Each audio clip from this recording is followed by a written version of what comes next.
नमस्कार। स्नातक प्रथम वर्ष के पिछले वीडियो में हमने रघुवंश के द्वितीय सर्ग के पद्य संख्या 1 से 10 तक का अध्ययन किया था।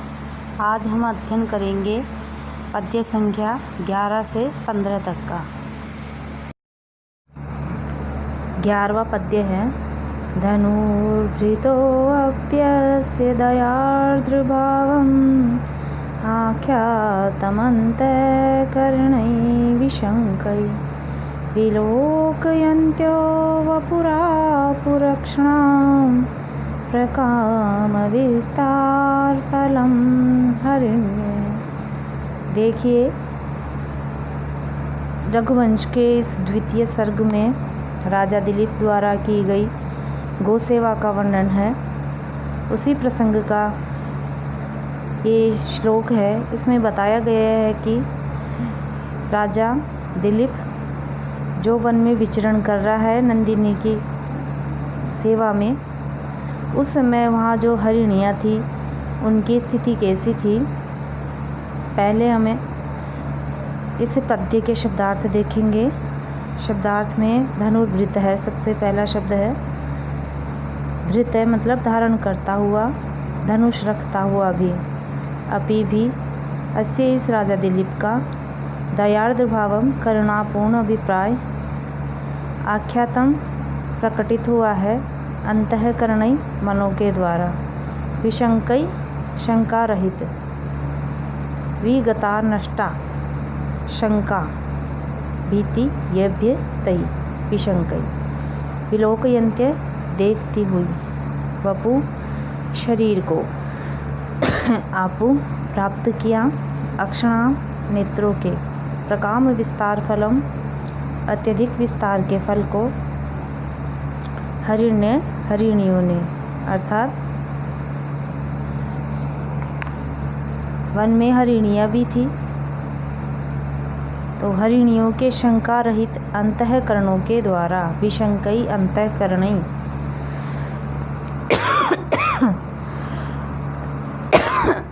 हरिणियों के शंका रहित अंतःकरणों के द्वारा,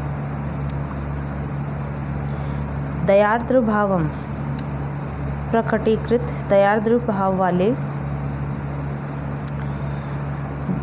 आख्यातम धनुर्भृत अपि इस धनुर्धर के शरीर को देखने वाली, अस्य वपु विलोकयन्त हरिण्य इसके शरीर को देखने वाली हरिणियों ने,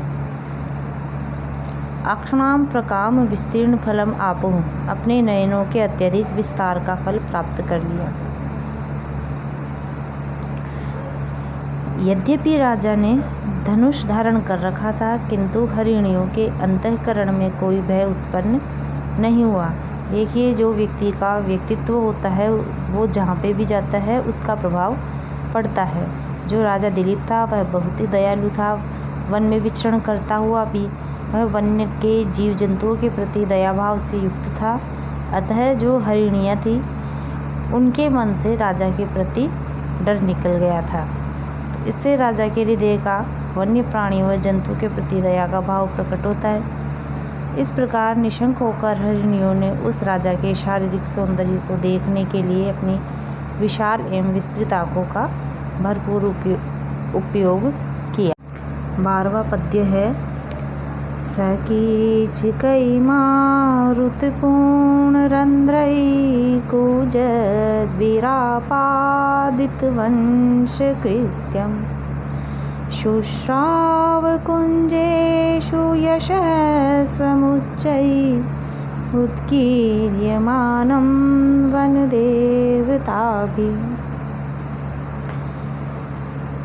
अर्थात सकीचकई उस राजा दिलीप ने कीचकई विशेष प्रकार के बांसों से, मारुत पूर्ण रंध्रई, मारुत हवा को कहते हैं, रंध्र कहते हैं छेद को, तो मारुत पूर्ण रंध्रई वायु से भरे छेदों वाले,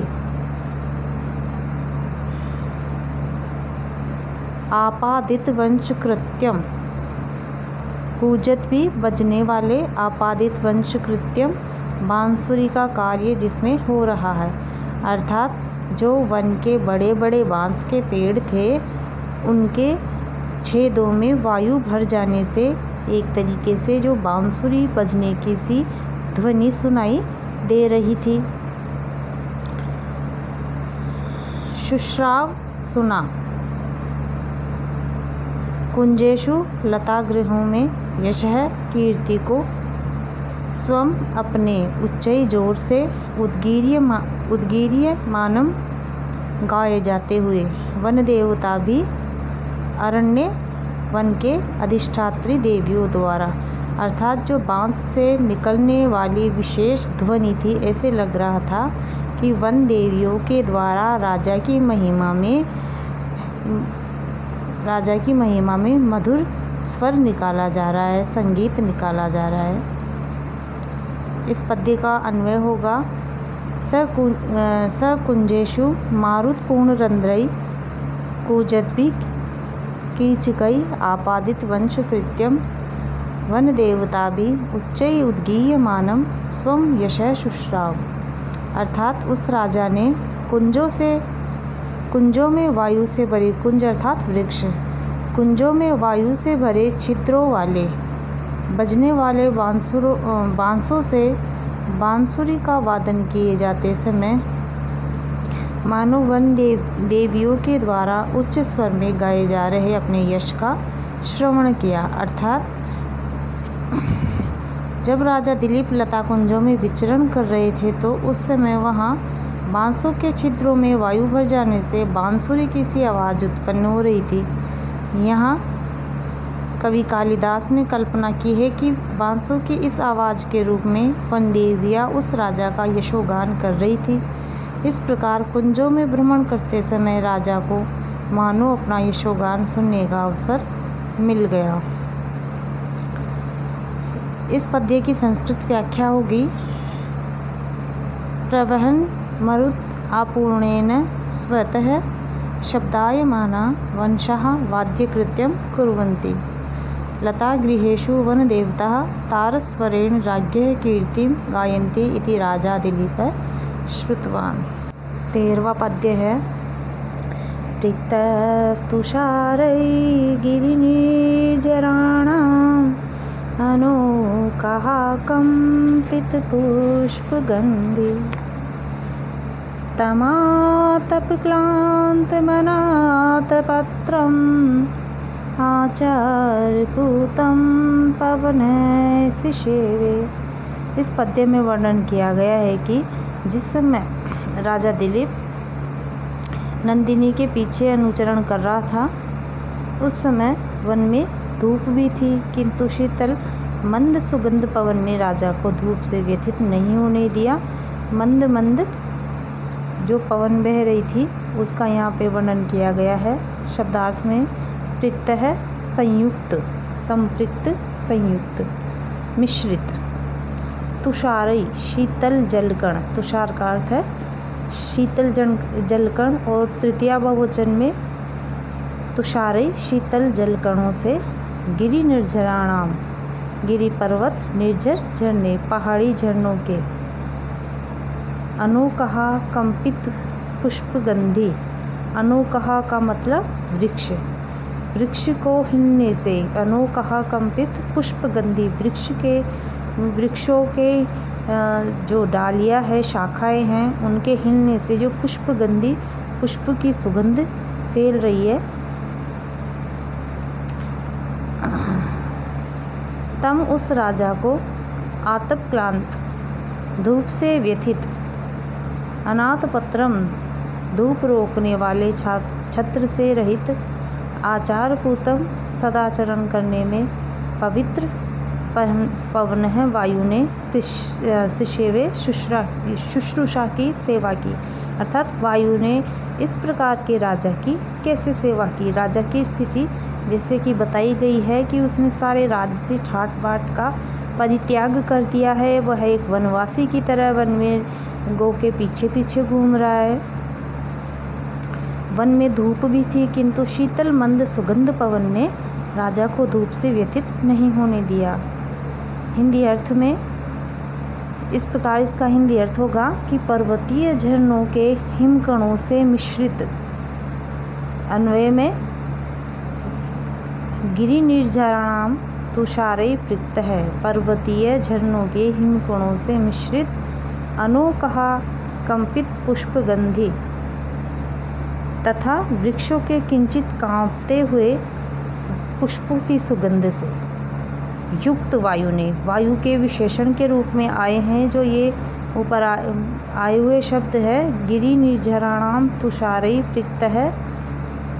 गिरि अर्थात पर्वत, तो पर्वतीय झरनों के हिमकणों से मिश्रित गिरि निर्झराणाम तुषारै पृक्त है। और दूसरा विशेषण है अनोखा कंपित पुष्पगंधी, वृक्षों के किंचित कांपते हुए पुष्पों की सुगंध से युक्त ऐसी पवन, ऐसी वायु ने। अनाथपत्रम, जिसने छाता नहीं धारण किए हुए था। आतपत्रम अर्थात छाता, धूप से बचने के लिए जो छाता काम में लिया जाता था। और यहाँ राजा के विषय में है, राजछत्र से है, तो आतपत्रम न आतपत्रम अनाथपत्रम अर्थात राजछत्र से रहित, आतपक्लांतम धूप से परिश्रांत, और आचारपूतम तम से सेवे, इस प्रकार आचारपूतम आचरण से पवित्र बने हुए उस राजा की सेवा की। ऐसी वायु ने इस प्रकार से राजा की सेवा की।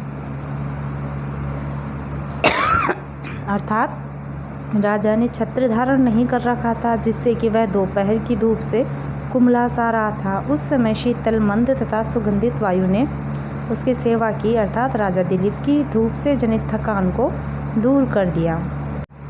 14वां पद्य है।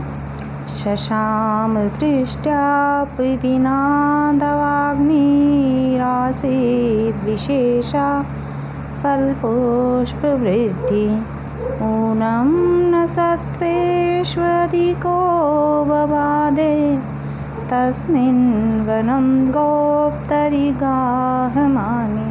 अर्थात राजा के वन में विचरण करने के प्रभाव का फल बताया गया है यहाँ पे, कि व्यक्ति जैसा व्यक्ति का व्यक्तित्व होगा, कहीं पर भी जाने पर उसका फल सकारात्मक या नकारात्मक प्रकट अवश्य होता है। जैसा कि राजा दिलीप के विषय में बताया गया है कि जो रघुवंशी राजा थे, बहुत ही दयालु, पराक्रमी, वीर राजा थे।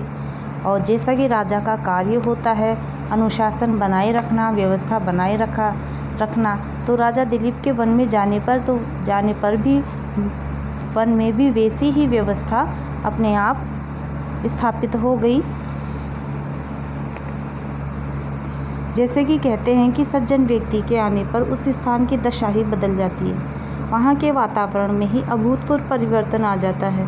फिर वहाँ हिंसा नहीं रहती, क्रोध या शत्रुता नहीं रहती, दुख संताप पीड़ा आदि सभी शांत हो जाती है। इस प्रकार यहाँ पे इस पद्य में राजा दिलीप के उस वन में आने पर इसी प्रकार का वातावरण बन गया। देखिए, शब्दार्थ से शुरू करते हैं। शशाम शांत हो गई, वृष्ट्यापि विना, वृष्टि अर्थात बारिश के बिना ही, दवाग्नि दावानल, दव वन, दवस्य वनस्य अग्नि वह्नि, दवाग्नि अर्थात वन की आग, जो वन की आग थी, प्रचंड अग्नि होती है वन की अग्नि। और ऐसे कहते हैं कि वो मूसलाधार बारिश से ही शांत होती है, किंतु यहाँ पे बारिश ही नहीं हुई और वन की अग्नि अपने आप शांत हो गई। ये राजा दिलीप के उस वन में जाने का ही प्रभाव था कि अपने आप ही व्यवस्था बन रही है। विशेषा अधिक फल पुष्प वृद्धि, फलों में और पुष्पों में अत्यधिक वृद्धि हो रही है, डालियाँ लद गई है।